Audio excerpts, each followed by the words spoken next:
Sumainyo ang kapayapaan, mga minamahal. Buhay po ba ang Diyos? Buhay po ba ang Diyos? Buhay po ba ang Diyos?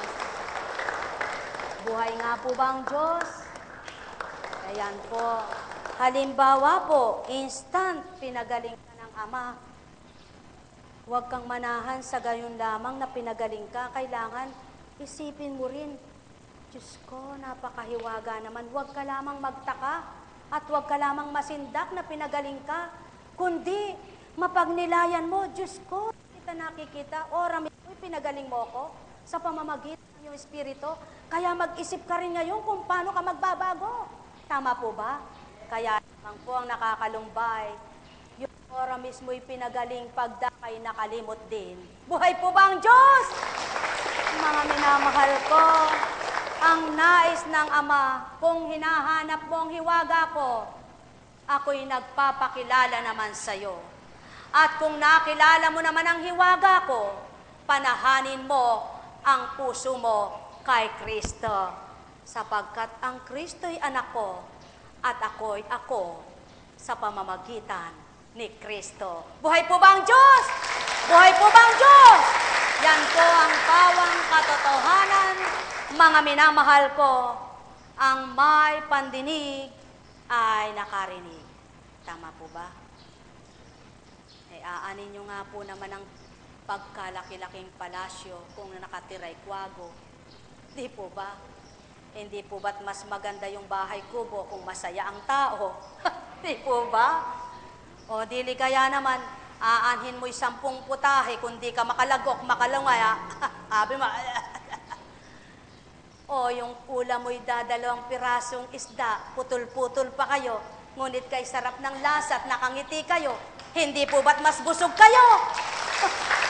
At yan po ang pawang katotohanan, mga minamahal ko. Kaya wag sabihin ng tao, kaya masaya siya, mayaman siya. At wag din sabihin ng tao, kaya malungkot siya, mahirap siya. Wala po sa yaman, wala sa hirap ang kagalakan. Na kay Kristo ang tunay na kagalakan. Buhay po bang Diyos? Subukan po ninyo. Hanapin mo si Kristo. Tingnan mo kung di laging nakangiti ka. Mawawala na yung mukhasi. Sasabihin. Buhay po ba ang Diyos? Oh, ano? Diba?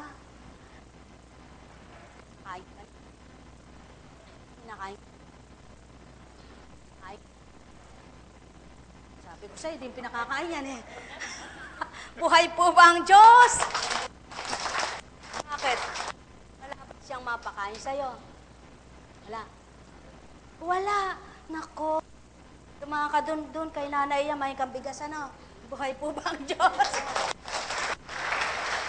Maraming anak yan si Nanay Iya. Sabi po, sino po ba yung Nanay Iya na yon? Eh, wag niyo muna namin ngayon at baka dag sa inyo walang bibigay yan. Pagka po meron na, naku, sasabihin ko po lahat sa inyo, siya po yun, siya po yun, siya po. Buhay po ba ang Diyos? Buhay po ba ang Diyos? Buhay po ba ang Diyos? Buhay po ba ang Diyos? Kung buhay po ang Diyos, magsuwi, galing na kayo. Oh, yan ang sinisigurado ko sa inyo. Makikita dyan yung tapat at totoo. Tatayo at uuwi na, magaling na ako. At yung sabi niya, hindi pa nga ako nahaplos, kararating ko lang pa uwi. Niya po kunchi. Talaga yung nga po kunchi na sinungaling. Eh, paano niya kung pinagaling? At paano kung gumaling? Bakit pa tuhod ko? Kaya yung masakit na tuhod na sabi niya, ay, hanggang ngayon masakit.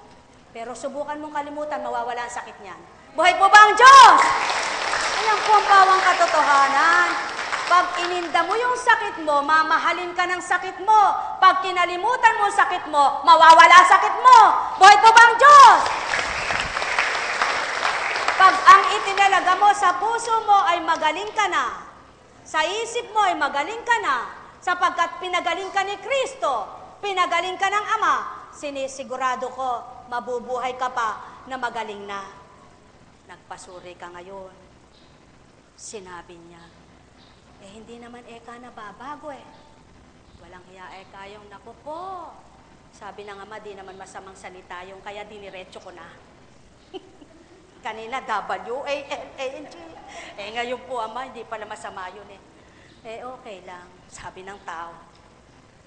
Talaga, sinungaling nga po kunching na yan. Sabi niya, pinagaling ako. Ba't eto, resulta, ganito pa rin. Walang nabago sa'yo. Sapagkat kung gumaling ang kaluluwa mo, di mo minura si Apo Kunching. Kaya lalalim pa sakit mo, minura mo siya. Buhay po ba ang Diyos? Hindi po. Hindi po totoo yun. System lamang pong pagpapatawa yan. Sadyang ganyan po ang pagsubok. Halimbawa, sinabi sa'yo, pinagaling ka na. Hinanap mo ito. Ngunit nakita'y naroon pa. Ibig sabihin, tatagan mo lang, laliman mo lang ang pananalig mo at sa iyong pagtitibay na malalim at katatagan na pananalig. Isang araw patutunayan ng Ama sa iyong pananalig mo, yun ay ang kalayaan ng iyong karamdaman. Buhay po ba ang Diyos? Subalit, araw-araw man, lumagok ka ng gamot mo, isipin mo kung kaninong bulsa ka mangungutang. Kapag di mo pinagtiwala ang ikaw ay gagaling, walang kagalingan sa iyong katauhan. Kaya tao, kailangan ng pananampalataya, kailangan ng pananalig na may kalakip na gawa, hindi salita. Kailangan ng Ama ang sambahin mo siya sa katotohanan, hindi lamang sa salita, na salita ka ng salita, nagtitiwala ka sa Kanya. Kung hindi, patunayan mong ika'y naniniwala at nagtitiwala na may kalakip na pag-asa at malalim na pananalig. Sumainyo ang kapayapaan, mga minamahal. Buhay po ba ang Diyos?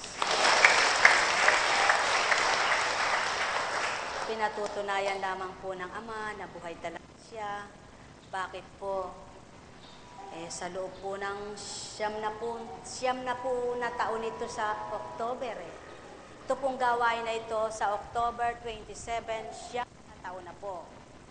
Kaya po yung pag-awit ano ba yun?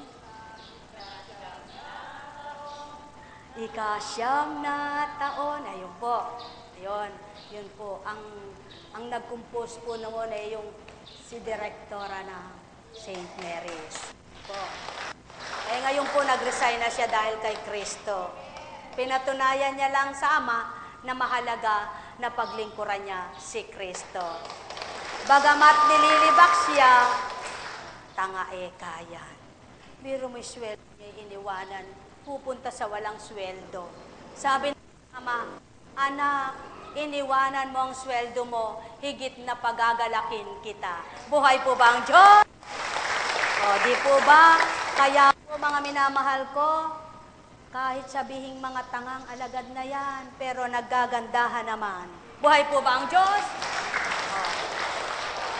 Yung pong aming nanay, hulaan nyo kung ilang taon na siya. Biglang nagising, tulog po kasi kaya ako sinabi yun. Buhay po ba ang Diyos? Ayan. Ngayon, mga minamahal ko, ang Kristo po ay nakipagsaya rin. Ang Kristo ay nakiiyak din. Ang Kristo ay nagalit din. Ang Kristo ay nalumbay din. Sapagkat tuwiran lamang sinaliksik niya ang tao at nasumpungan naman niya na tao nga ay tao. Hambing sa lupa, marupok na totoo. Kaya't ang ibinigay niya ay katumbas ng lupa, ang katatagan at magpapatatag sa tao. Yaon ay ang Espiritu. Buhay po ba ang Diyos? Kaya't kung tatanggapin lamang ng tao ang Espiritu Santo, tao, marupok ka ba sa pag-ibig mo? May katapat yan, Espiritong Banal. Tatatag ang pag-ibig mo, hindi ka magiging talusirang totoo. Mahina ba pananalig mo? May katapat yan, banal na Espiritu. magpapalakas sa pananalig at pananampalataya mo. Subukan mo lamang taong tanggapin ito at mapaghahariang lubos ka sa bawat segundo. Mayroon ka bang kinalulumbay sa buhay mo? Di mo mapuhap ang kasagutan sa maraming tanong mo? Tanggapin mo, Diyos Espiritu. Lahat ng tanong mo'y sasagutin ka, tao.